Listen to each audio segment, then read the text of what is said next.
حدیث کا ترجمہ کل گزرا. یہ حدیث جس باب کے تحت امام بخاری رضی اللہ تبارک و تعالی عنہ نے درج کی ہے، اس کی مطابقت ترجمۃ الباب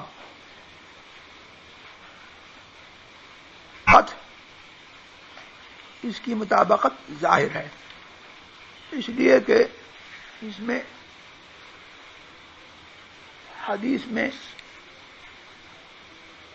یہ اس سے صاف معلوم ہوتا ہے کہ حدیث میں عمل کا اطلاق ایمان پر کیا گیا، اور ابن بطال نے یہ کہا کہ جو آیت امام بخاری رضی اللہ تبارک عنہ نے یہاں پر ذکر کی، یعنی وَتِلْكَ الْجَنَّةُ الَّتِي أُورِثْتُمُوهَا بِمَا كُنتُمْ تَعْمَلُونَ، یعنی یہ ہے وہ جنت جس کے تم وارث کیے گئے تمہارے اعمال کے سبب. اس آیت میں اس بات پر دلالت ہے کہ عمل سے درجات آخرت کی بلندی اور آخرت کے درجات آدمی کو حسن عمل سے حاصل ہوتے ہیں. اور یہ کہ ایمان قول اور عمل دونوں کا نام ہے، اور یہ حدیث جو امام بخاری نے ذکر کی اس پر یہ حدیث شاہد ہے.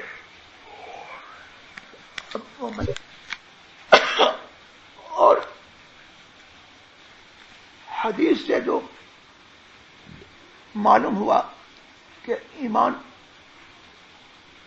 قول و عمل دونوں کا نام ہے، یہ پہلے بھی بتایا جا چکا ہے، اور اس حدیث سے بھی معلوم ہوا. یہ سلف صالحین کا اور ائمہ محدثین کا اور تمام اہل سنت والجماعت کا مذہب ہے. اور ابو عبیدہ کہتے ہیں کہ یہی قول ائمہ مجتہدین میں مالک ابن انس امام دار الہجرہ اور سفیان ثوری اور اوزاعی اور ان کے بعد دوسرے ائمہ کا مذہب یہی ہے. اور بخاری نے جو یہاں پر باب باندھا اس سے ان کی مراد یہی ہے کہ ایمان قول اور عمل دونوں کا نام ہے. اب یہاں پر ایک بحث یہ ہے کہ اس حدیث میں حضور سرور عالم صلی اللہ تبارک و تعالی علیہ وسلم نے عمل کو ایمان کے قبیل سے قرار دیا کہ عمل کا اطلاق ایمان پر کیا، تو عمل کو ایمان کے قبیل سے قرار دیا. دوسری احادیث میں ایمان اور عمل کے درمیان تفریق فرمائی، یعنی ان سے یہ ظاہر ہوتا ہے کہ ایمان تصدیق قلبی، اقرار باللسان اور تصدیق بالجنان کا نام ہے، اور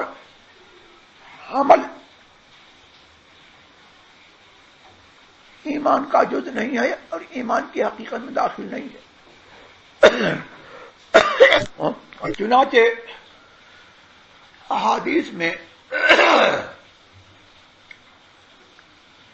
کلمہ ایمان، لفظ ایمان کو مجرد تصدیق جو کہ عمل قلب ہے، ایمان کا اطلاق اس پر فرمایا اور یہ افادہ کیا کہ ایمان مجرد توحید کا نام ہے اور تصدیق کا نام ہے جو کہ عمل قلب ہے. اور لفظ اسلام کا اطلاق نطق بالشہادتین یعنی شہادت اللہ الہ الا اللہ و ان محمد رسول اللہ، ان دونوں شہادتوں کے تلفظ پر اور اعمال جوارح پر، نماز، روزہ، حج، زکات، جو اعمال جوارح ہیں ان پر اسلام کا اطلاق فرمایا، جن سے یہ پتہ لگتا ہے کہ اسلام اور ایمان کے مفہوم پہ تغایر ہے، اور ایمان مجرد توحید اور تصدیق قلبی کا نام ہے، اور اسلام میں زبان سے شہادتین کا تلفظ اور ارکان پر عمل کرنا یہ ملحوظ ہے. تو اس سے پتہ لگتا ہے کہ عمل جو ہے وہ حقیقت ایمان میں داخل نہیں ہے. ہاں، اور یہ پتہ لگتا ہے کہ حقیقت ایمان جو ہے وہ مجرد تصدیق قلبی کا نام ہے. کیا ہے؟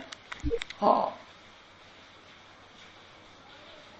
وہ مجرد تصدیق دل میں ایمان رکھے کہ اللہ ایک ہے، محمد صلی اللہ تبارک و تعالی اللہ کے رسول ہیں، اور یہ تصدیق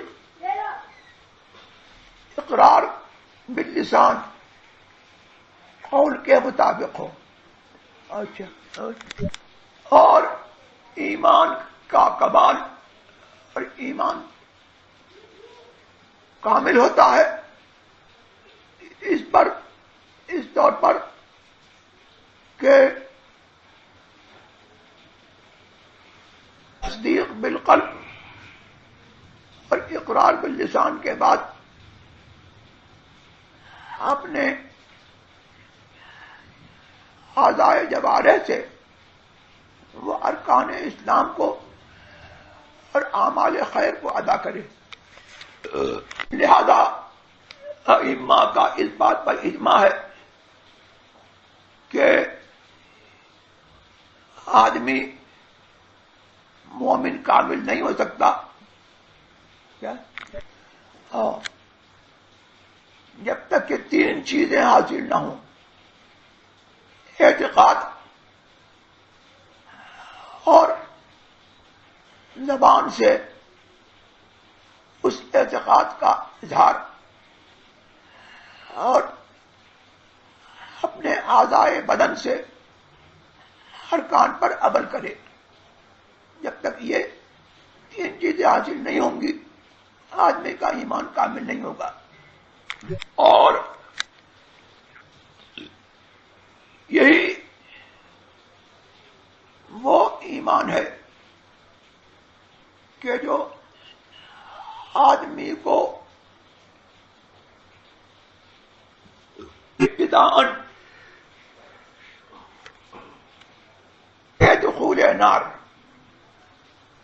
اور بلا عذاب آدمی کی نجات کا ضامن ہے، اور وہ ایمان کامل سے جنت میں جائے گا اور عذاب سے محفوظ رہے گا. اور یہی ایمان جو ہے جائے. اور حدیث جو پہلے گزری اس کے ملاحظے سے یہ پتہ لگتا ہے کہ یہ ایمان جو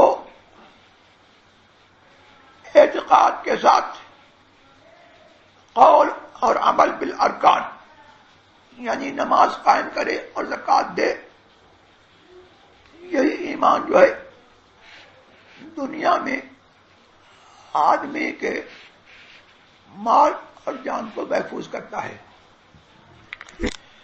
اب جب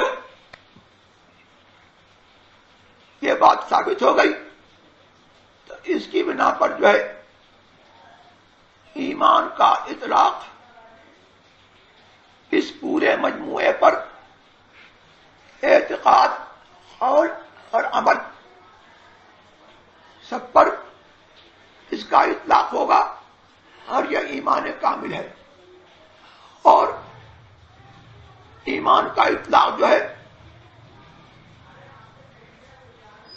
اس مجموعے میں سے بعض اجزاء پر ہوگا اور یہ اصل ایمان ہے. یعنی آدمی دل سے جانے کہ اللہ ایک ہے، محمد صلی اللہ علیہ وسلم اللہ کے رسول ہیں، جو دین وہ لے کر کے آئے وہ حق ہے، کسی عمل ضروری دین کا انکار نہ کرے، سارے دین پر ایمان لائے اور زبان سے اس بات کا اقرار کرے اور کیا اللہ ایک ہے، شہادت دے کہ اللہ ایک ہے اور محمد صلی اللہ علیہ وسلم اللہ کے رسول ہیں. اور یہی جو ہے یہ مدار صحت اعمال ہے. اعمال اس کے بغیر جو ہے وہ صحیح نہیں ہو سکتے. آدمی اس کے بغیر نماز پڑھے، روزہ رکھے، جہاد کرے، کچھ صحیح نہیں ہوگا، مقبول ہونا دور کی بات ہے. اور یہاں سے پتہ لگا کہ تصدیق اور توحید جو ہے یہ افضل اعمال ہے، جیسا کہ حدیث سے بتایا. اس لیے کہ یہ تصدیق اور توحید جو ہے یہ دوسرے اعمال کی شرط ہے، دوسرے اعمال کی صحت جو ہے اسی پر موقوف ہے. اب اس حدیث سے کیا فوائد مستنبط ہوئے ان کا بیان آتا ہے. پہلی بات تو یہ ہے کہ آخرت میں درجات کے حصول کا سبب اعمال ہیں. اعمال سے آدمی درجات عالیہ آخرت میں پاتا ہے. اور دوسری بات یہ ہے کہ ایمان اس حدیث سے پتہ لگا اور حدیث نے اس بات وضاحت کی کہ ایمان قول اور عمل دونوں کا نام ہے. اور حدیث کے مخ سے اور عبارت النص سے اس بات پر دلالت ہوتی ہے کہ ایمان کے بعد سب سے افضل عمل جہاد ہے اور اس کے بعد حج مبرور ہے. اب یہاں پر ایک سوال امام عینی نے قائم کیا اور وہ یہ ہے کہ اس حدیث میں تو یہ فرمایا کہ افضل اعمال شہادتین ہے اور پھر اس کے بعد جہاد ہے، پھر حج مبرور ہے. اور حدیث ابن مسعود میں عبداللہ ابن مسعود رضی اللہ تعالیٰ سے حدیث مروی ہے کہ حضور سے پوچھا گیا کہ کون سا عمل سب سے افضل ہے، تو سرکار نے فرمایا الصلاۃ لوقتها، الصلاۃ علی وقتها، نماز کو اس کے وقت پر قائم رکھنا. پھر فرمایا کہ ماں باپ کے ساتھ حسن سلوک، اور اس کے بعد کہا کہ جہاد.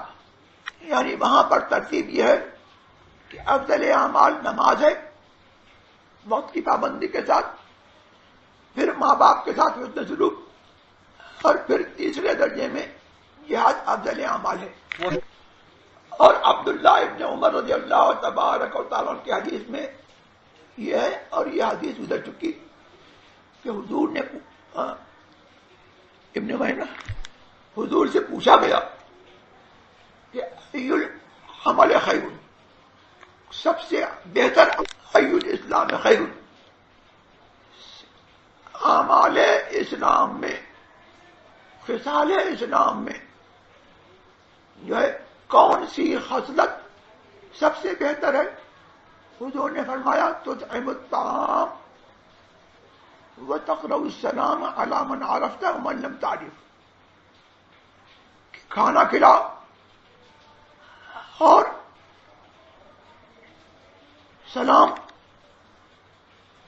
ہر ایک کو کرو، جس کو جانتے ہو اور جس کو نہیں جانتے سب کو سلام کرو. اور حدیث ابی موسیٰ میں رضی اللہ تعالیٰ عنہ، یہ بھی بخاری میں گزر چکی، یہ ہے کہ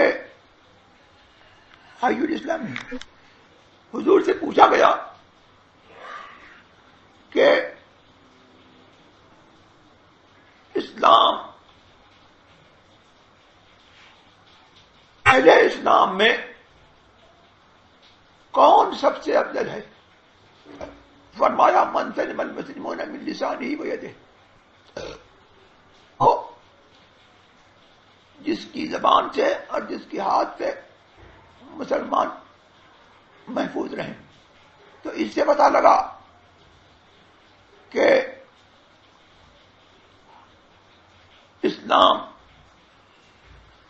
اعمال اسلام میں بعض احادیث میں نماز کو، اور اس کے بعد بر والدین، پھر جہاد کا ذکر، اور دوسری حدیث میں کھانا کھلانا، سلام کرنا، اس کو سب سے افضل کہا. اور اس حدیث میں یہ ہے کہ اسلام میں یہ عمل سب سے افضل ہے کہ لوگ آدمی کی ایذا سے محفوظ رہیں، اس کی زبان سے اور اس کے ہاتھ سے محفوظ رہیں. بظاہر ان احادیث میں جو ہے تعارض معلوم ہوتا ہے، لیکن الحمدللہ کوئی تعارض نہیں ہے.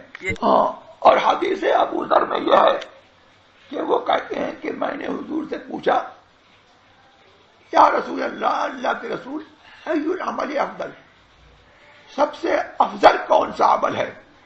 فرمایا الایمان باللہ، یہ کہ ایمان لاؤ اللہ پر. یہاں پر اللہ پر ایمان لاؤ، یعنی اللہ پر ایمان لاؤ اور اس کے رسول پر صلی اللہ تعالی علیہ وسلم. اور پھر سرکار نے فرمایا اور اللہ کے راستے میں جہاد کرنا. تو کہتے ہیں کہ میں نے پوچھا کہ غلام جو آزاد کیا جائے تو اس میں کون سا غلام جو ہے وہ افضل ہے؟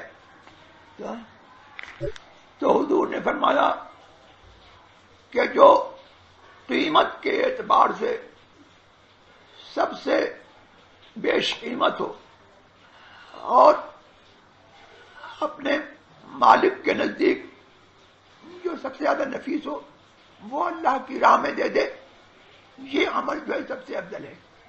اور یہاں پر جنہوں نے حج کو ذکر نہیں کیا، اور یہ ساری احادیث جو ہیں یہ صحیح ہیں، اور جامع صحیح میں یہ احادیث مروی ہیں. اب یہاں پر امام عینی ائمہ شافعیہ میں سے ایک امام شان قفال ان سے نقل کرتے ہیں کہ انہوں نے ان احادیث میں تطبیق دو طرح سے دی. ان میں پہلی وجہ یہ ہے کہ یہ مختلف احادیث میں جو فضائل اعمال کا ذکر ہے یہ احوال مختلف احوال اور مختلف اشخاص مختلف لوگوں کے لحاظ سے حضور سرور عالم صلی اللہ تبارک و تعالی علیہ وسلم نے جو ہے مختلف احادیث میں مختلف اعمال کو افضل فرمایا. اس میں مختلف حالات کی اور مختلف لوگوں کی رعایت فرمائی، جس کا حاصل یہ ہے کہ جس کے حق میں جو چیز سب سے افضل تھی اور جس کے حق میں جو چیز متعین تھی اور جس کی اس کو حاجت تھی، حضور سرور عالم صلی اللہ تبارک و تعالی علیہ وسلم نے اس کے حق میں جو ہے اسی چیز کو سب سے افضل بتایا.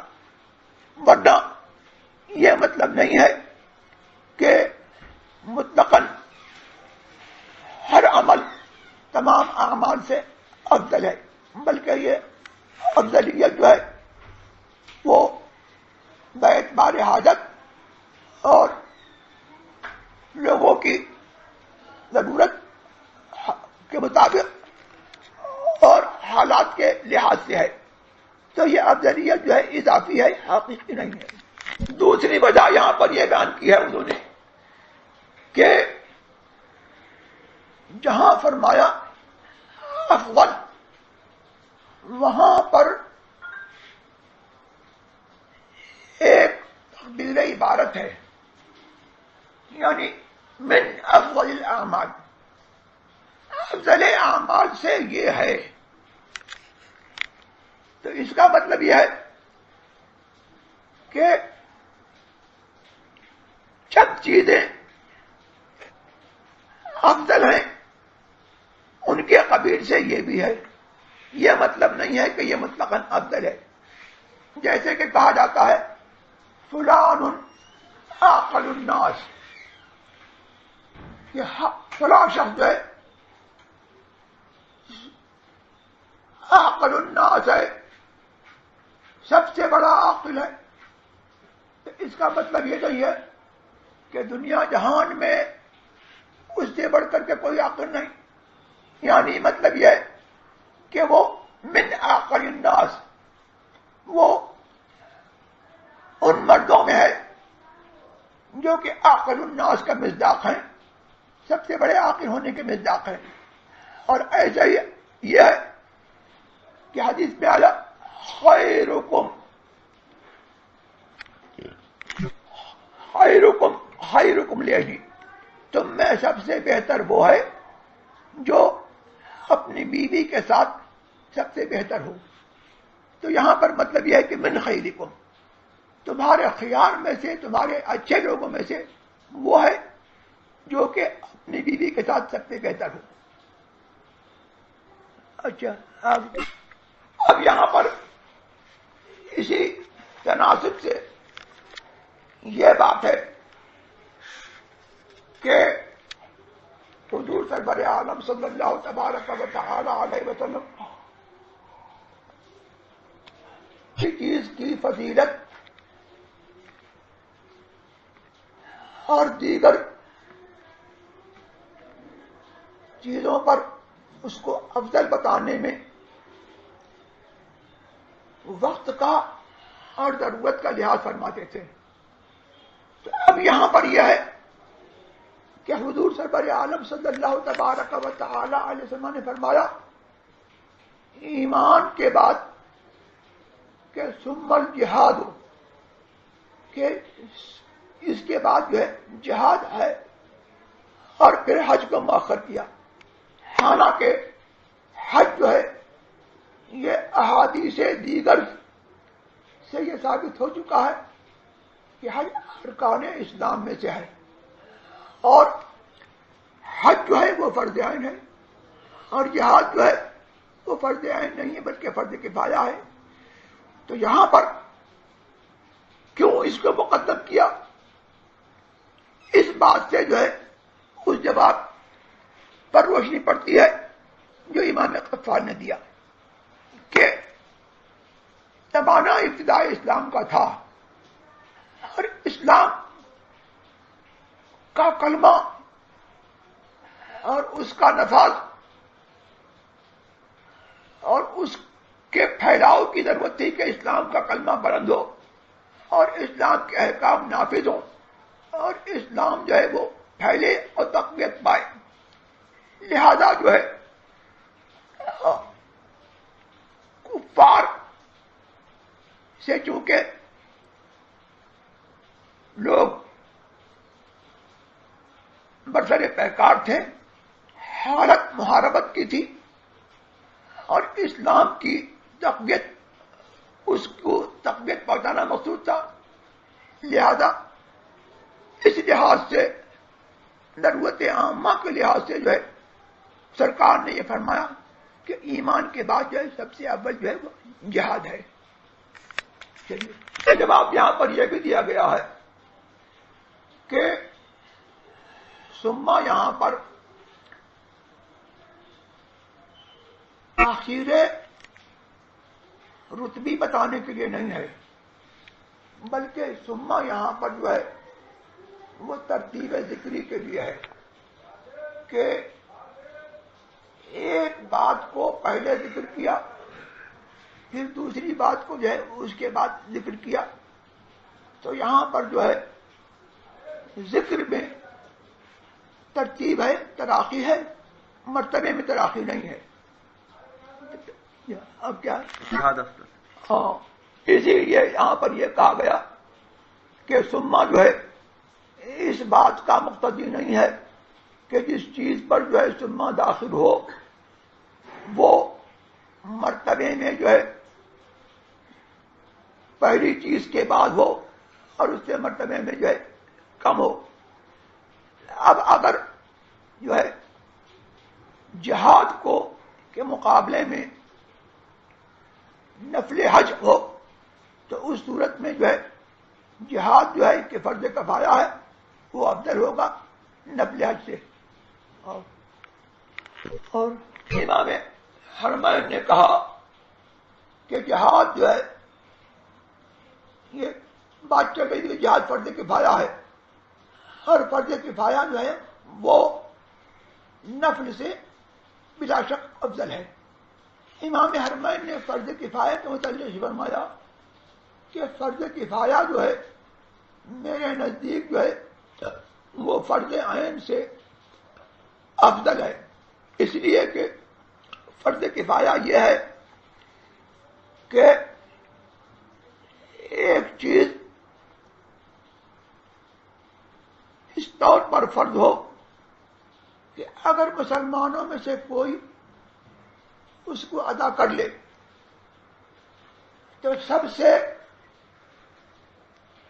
ذمہ ساقط ہو جائے گا اور سب بری ہو جائیں گے، اور اگر کوئی نہیں کرے گا تو سب گنہگار ہوں گے۔ چلیے ہو گیا۔ دوسرا جواب یہاں پر یہ دیا جاتا ہے کہ جہاد اور حج کی افضلیت ایک دوسرے پر باعتبار اختلاف حالات ہے۔ مثلا اگر کفار دھاوا بولیں اور ان کا حملہ سخت قوی ہو، اس صورت میں جہاد اگر کہ فرض کفایہ ہے اصل کے اعتبار سے، لیکن اس صورت میں تمام لوگوں پر جو ہے جہاد کرنا فرض عین ہو جائے گا۔ اس صورت میں اس لحاظ سے جو ہے جس حالت میں تمام لوگوں پر جہاد متعین ہو جائے وہ حالت میں جو ہے جہاد جو ہے وہ حج سے افضل ہوگا، اس لیے کہ حج یہ ایک آدمی پر فرض ہے اور جہاد اب جو ہے وہ سارے لوگوں پر متعین ہے۔ ہو گئی بات۔ چلیے اب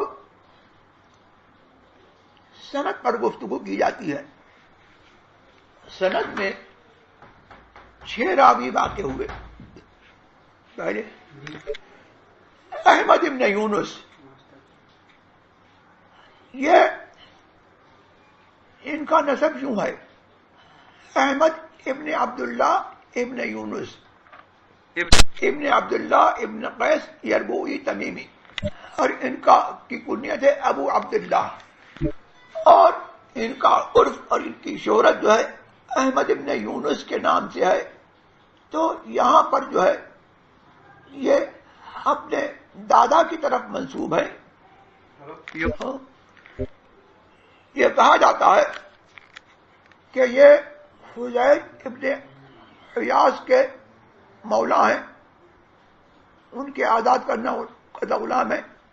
انہوں نے حدیث سنی مالک سے اور ابن ابی زیب سے اور لیث سے اور فضیل ابن عیاض سے اور بہت سارے محدثین سے انہوں نے حدیث سنی۔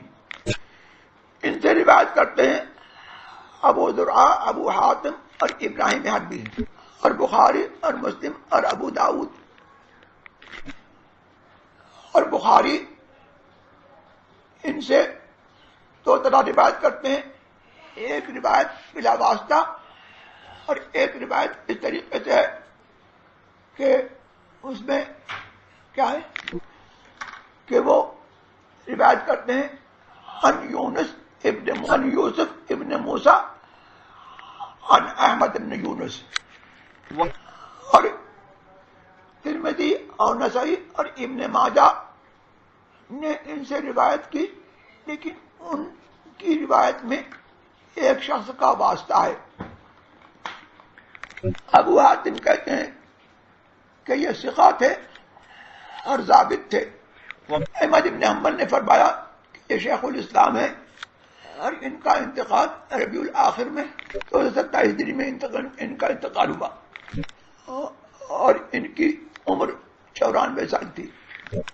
دوسرے ہیں موسیٰ ابن اسماعیل بن قرین جن کا ذکر گزر چکا ہے، اور تیسرے ابراہیم بن سعد ہیں جو عبد الرحمن ابن عوف رضی اللہ عنہ کے نواسے ہیں اور ان کا بھی ذکر گزر چکا ہے۔ چوتھے محمد ابن مسلم ابن شہاب زہری، ان کا بھی ذکر گزر چکا ہے۔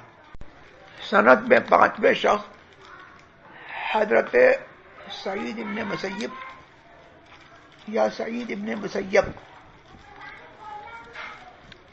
رضی اللہ تبارک و تعالی عنہ،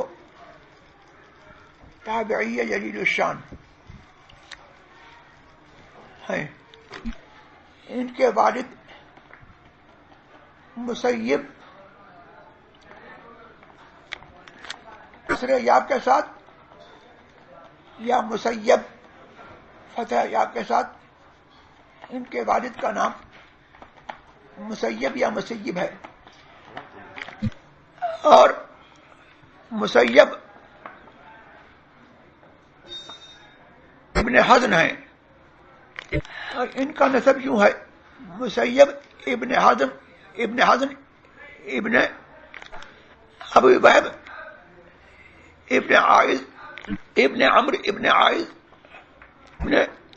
ابن عبران ابن مخزوم ابن یقظہ ابن مرہ، قرشی مخزومی، مدنی ہے۔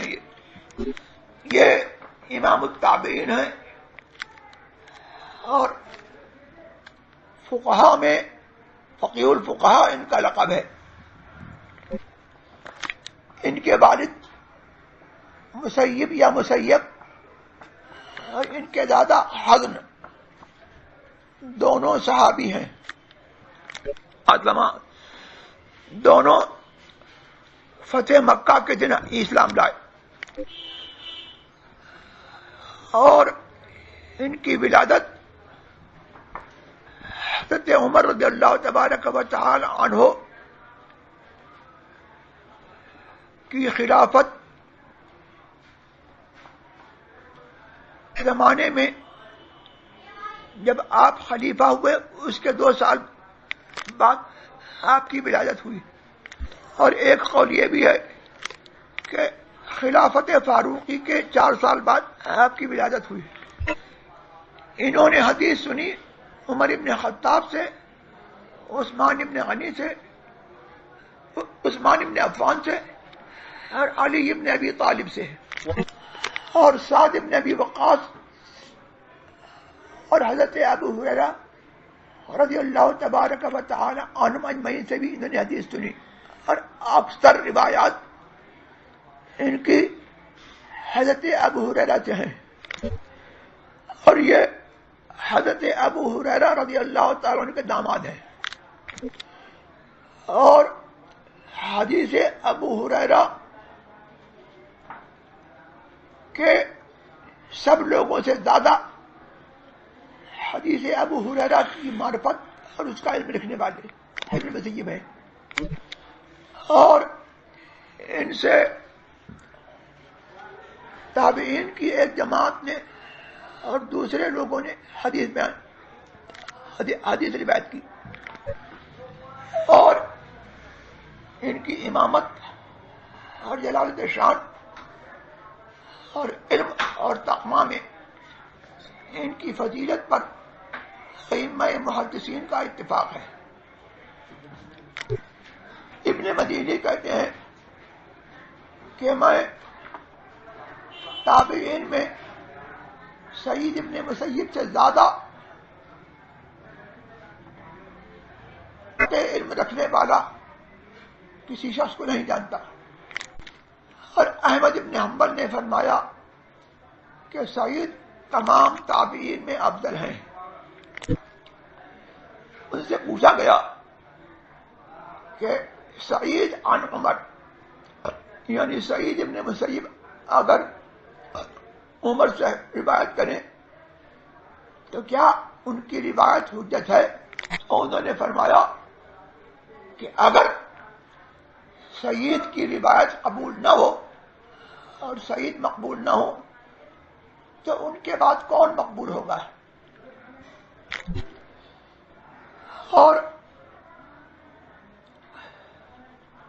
تابعین میں ابو حاتم نے کہا کہ تابعین میں سعید ابن مسیب سے زیادہ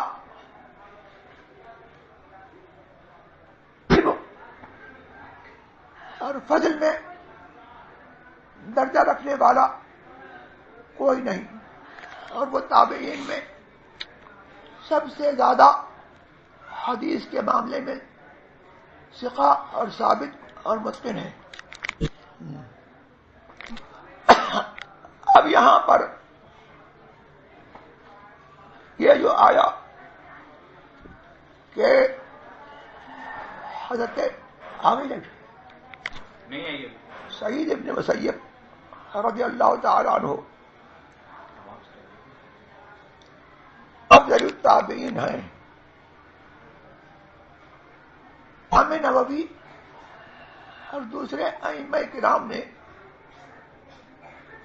اس کا معنی یہ بتایا کہ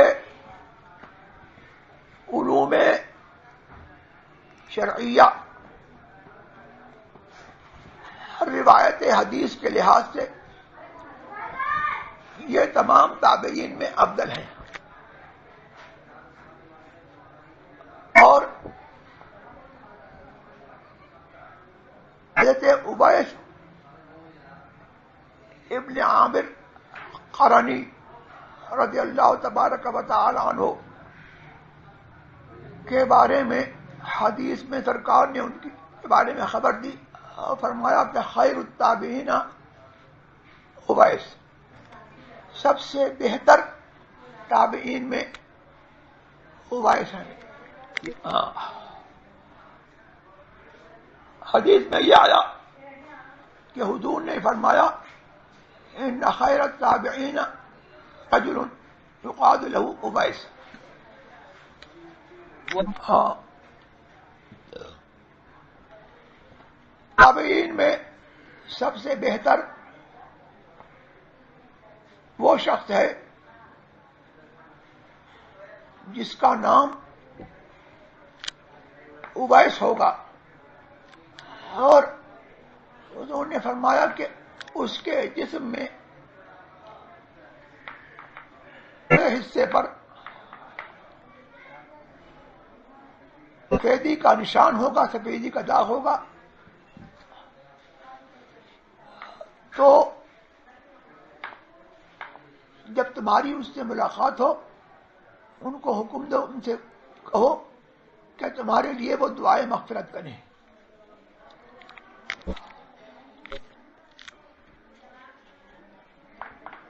حدیث کو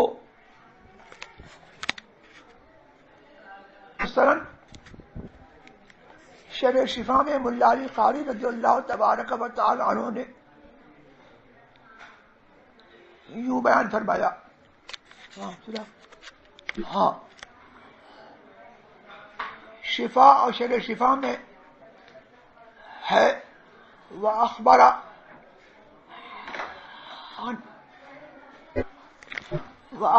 النبی صلی اللہ تعالی علیہ وسلم بشان اویس ابن عامر القرنی کہ حضور نبی کریم صلی اللہ تبارک و تعالی علیہ وسلم نے اویس ابن عمر عامر قرنی کے حال کی خبر دی. اب یہ مختصر کر کے وہاں سے ملا علی قاری کہتے ہیں کہ یہ روایت کی ہے کہ ان کے جسم میں برس کا نشان تھا، تو انہوں نے اللہ تبارک و تعالی سے دعا کی. اللہ تبارک تعالیٰ نے اس نشان کو ظاہر کر دیا. ہاں مگر 1 دینار یا درہم کے برابر نشان باقی رہا. ہاں اور آپ اپنی ماں کے ساتھ حسن سلوک سے پیش آتے اور مجاب الدعوات تھے کہ اگر اللہ کو قسم دے دے، ان لوگوں میں تھے کہ اللہ کو اگر قسم دے دیں تو اللہ تبارک و تعالیٰ ان کی قسم کو پورا کرے اور جو وہ کہیں وہ ہو جائے. اور حضور نے فرمایا کہ جو ان سے ملاقات کرے تو ان سے اپنے لیے دعائے مغفرت کی طلب کرے. حضرت عمر رضی اللہ تبارک و تعالی عنہ سے مرفوعاً یہ حدیث مروی ہے کہ حضور سرور عالم صلی اللہ تبارک و تعالی علیہ وسلم نے فرمایا ہاں تمہارے پاس یمن کے قافلوں کے ساتھ اویس ابن عامر جو رات قبیلے کی ایک شاخ قرن میں سے ہوگا، وہ تمہارے پاس آئے گا. اور یہ کہ جسم میں برس کا داغ تھا تو وہ اس سے داغ اچھا ہو گیا، سوائے مقدار درہم کے کہ وہ نشان باقی رہا. حضور نے فرمایا کہ ان کی ایک والدہ ہے جو وہ اس کے ساتھ حسن سلوک کریں گے، اور وہ ایسے ہیں کہ اگر اللہ کو قسم دے دے تو اللہ ان کی قسم پوری کرے. اب اگر تم سے ہو سکے کہ تم ان سے دعا کے طالب ہو اور وہ تمہارے لیے مغفرت کی دعا کریں تو تم ان کے پاس حاضر ہو اور ان سے دعا طلب کرو. حضرت عمر رضی اللہ تبارک و تعالی عنہ نے چونکہ یہ حدیث سن رکھی تھی لہذا ملا علی قاری کہتے ہیں کہ حج کے زمانے میں جب یمن کے قافلے آتے تھے حضرت عمر ان سے پوچھتے تھے اویس قرنی کے بارے میں، پوچھتے تھے کہ کیا تم میں اویس ابن عامر ہے؟ اب جب وہ سال آیا جس میں حضرت عمر کا وصال ہوا اور آپ اس سال حج کے لیے گئے تھے، آپ جبل ابو قبیس پر کھڑے ہو کر کے آپ نے بلند آواز سے ندا کی، یا اہل الحجیج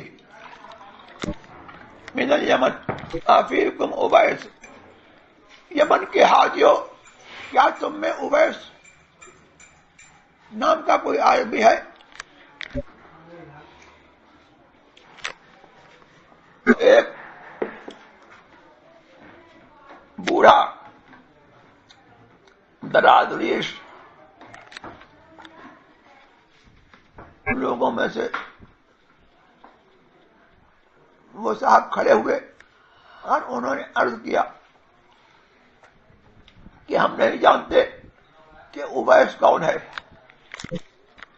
ہاں، میرا ایک بھتیجا ہے جس کا نام اویس ہے، جس کو اویس کہتے ہیں، مگر وہ اتنا گمنام ہے اور اس کی اتنی ہلکی شان ہے کہ وہ اس قابل نہیں کہ ہم اس کو آپ کے پاس پیش کریں، اور وہ اونٹ چراتا ہے اور ہم لوگوں میں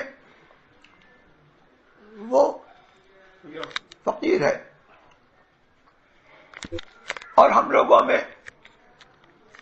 وہ حقیر ہے۔ تو حضرت ابن عمر نے فرمایا کہ وہ تمہارا بھتیجا کہاں ہے؟ کہا کہ وہ عرفات کے مقابل جہت میں یا عرفات کے سامنے ہے اور وہاں وہ اونٹ چرا رہا ہے۔ تو حضرت عمر اور حضرت علی سوار ہو کر کے جلدی کر کے عرفات تک پہنچے۔ اب کیا دیکھتے ہیں کہ اویس قرنی کھڑے ہو کر کے نماز پڑھ رہے ہیں اور ان کے ارد گرد اونٹ چر رہے ہیں۔ تو دونوں نے ان کو سلام کیا اور پوچھا کہ تم کون ہو؟ انہوں نے کہا میں اللہ کا بندہ ہوں۔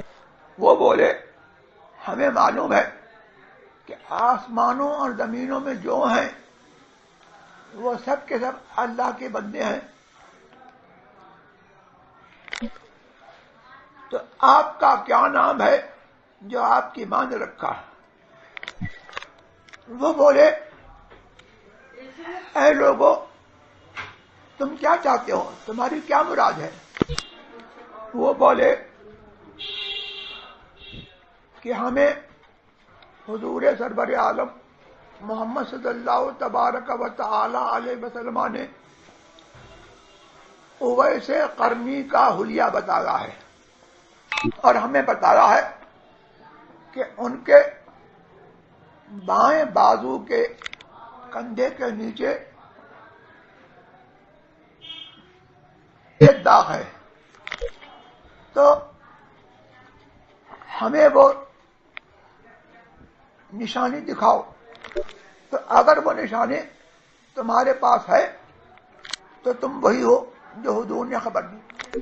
تو انہوں نے اپنا کندھا کھولا تو کیا دیکھتے ہیں کہ وہ سفید داغ ان کے کندھے کے نیچے موجود ہے۔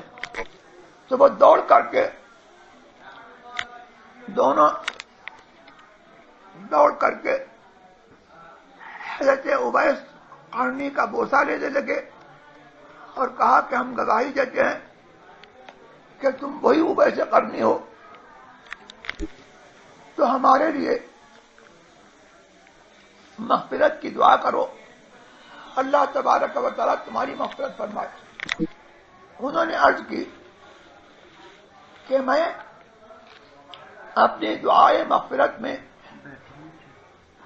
اپنے نفس کو یا کسی کو خاص نہیں کرتا، بلکہ میرا استغفار تمام مومنین اور مومنات کے لیے ہے۔ اب وہ پوچھے، انہوں نے کہا کہ اے لوگوں، اللہ نے میرا حال تمہارے سامنے کھول دیا اور میرا معاملہ تم کو بتا دیا، تم بتاؤ کہ تم کون ہو؟ علی نے فرمایا کہ یہ عمر امیر المومنین ہے اور میں علی ابن ابی طالب ہوں۔ تو حضرت اویس ان کی تعظیم کے لیے کھڑے ہوئے اور ان کو خوش آمدید کہا۔ اب عمر بولے کہ اللہ تمہارے پر رحم کرے، تم یہیں پر رہنا یہاں تک کہ میں مکہ میں جاؤں اور وہاں سے لوٹ کر کے کچھ تمہارے لیے اپنا ہمارے لیے کچھ خرچے کے لیے کچھ مال اور کچھ کپڑے لے کر کے آؤں۔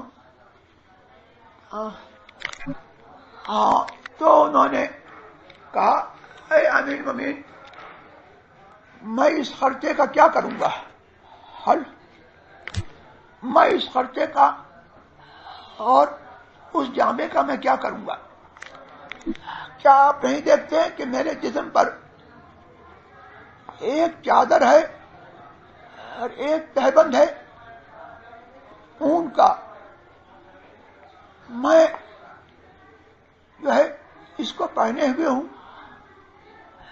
اور یہ میں اس کو کب بوسیدہ کروں گا؟ مجھے اس کے علاوہ جو ہے کسی اور جامے کی ضرورت نہیں۔ اونٹ چرا کر کے 4 درہم میں نے کمائے، میں ان کو کب ختم کروں گا؟ یا امیر المومنین ان بینک و بینہ عقبۃ قعود۔ پھر انہوں نے کہا کہ اے امیر المومنین، آپ کے سامنے ایک دشوار گزار گھاٹی ہے اور بلا، اور اس دشوار گزار گھاٹی کو وہی پار کر سکتا ہے جو تیز رفتار ہو اور جس کا سامان کم ہو۔ تو انہوں نے عرض کی کہ دنیا کا ساز و سامان دنیا کے ساز و سامان سے کم رکھیے، اللہ تبارک تعالیٰ آپ پر رحم کرے۔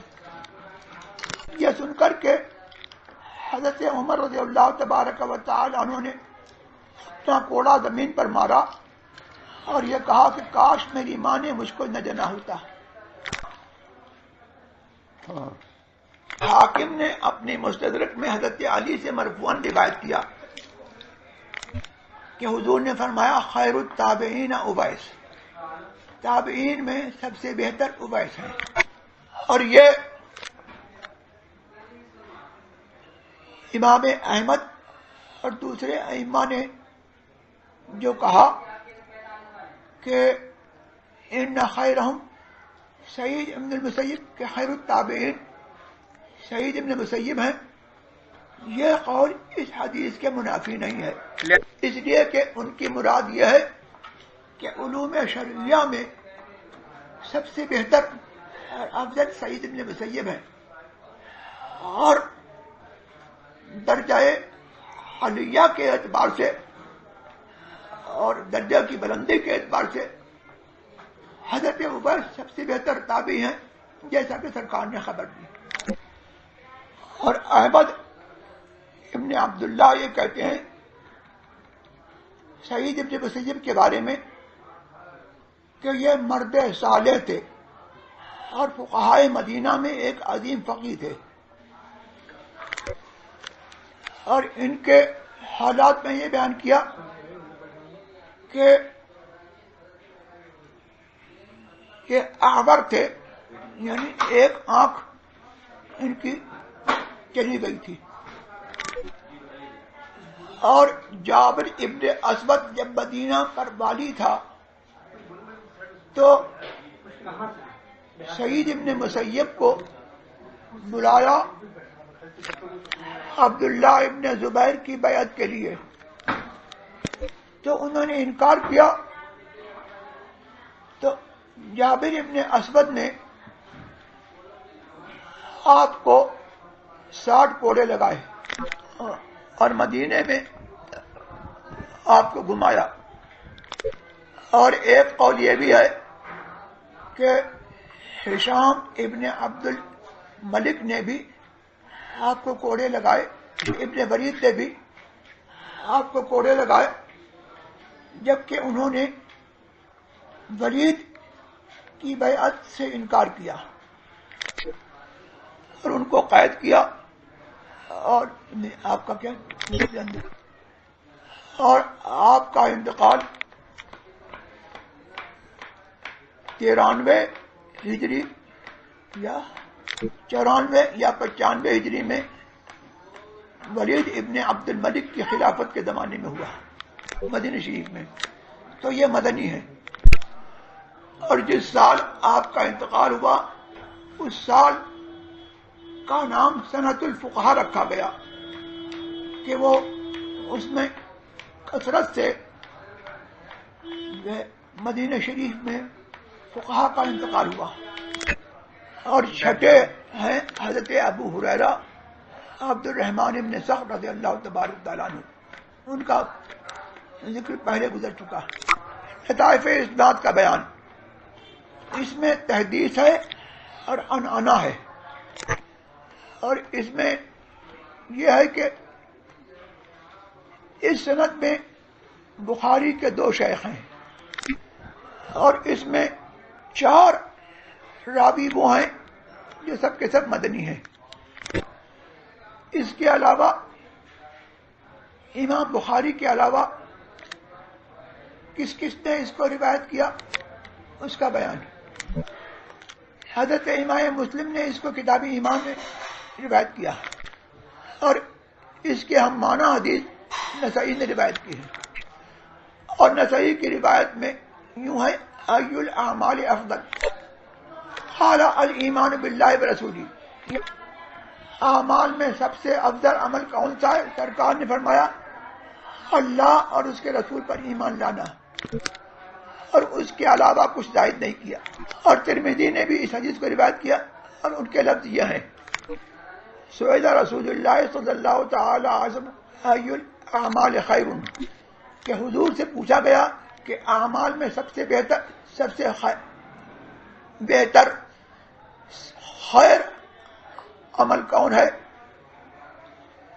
اور پھر حدیث کے وہی لفظ ہیں جو بخاری نے، اور اس میں یہ لفظ زیادہ ہے کہ حضور نے فرمایا الجہاد و سنام العمل، کہ جہاد عمل میں کوہان شتر اونٹ کے کوہان کی جگہ پر ہے، یعنی جہاد سب سے افضل عمل ہے. یہ جو کہا گیا کہ اس سند میں 2 شیخ بخاری کے ہیں، وہ کون ہیں؟ احمد ابن یونس اور موسیٰ ابن اسماعیل. اور 4 مدنی ہیں. وہ جو 2 کے بعد جو 4 ہیں ان میں ایک ہیں ابراہیم بن سعد، ابن شہاب زہری، سعید بن مسیب اور ابو ہریرہ. یہ 4 مدنی ہیں.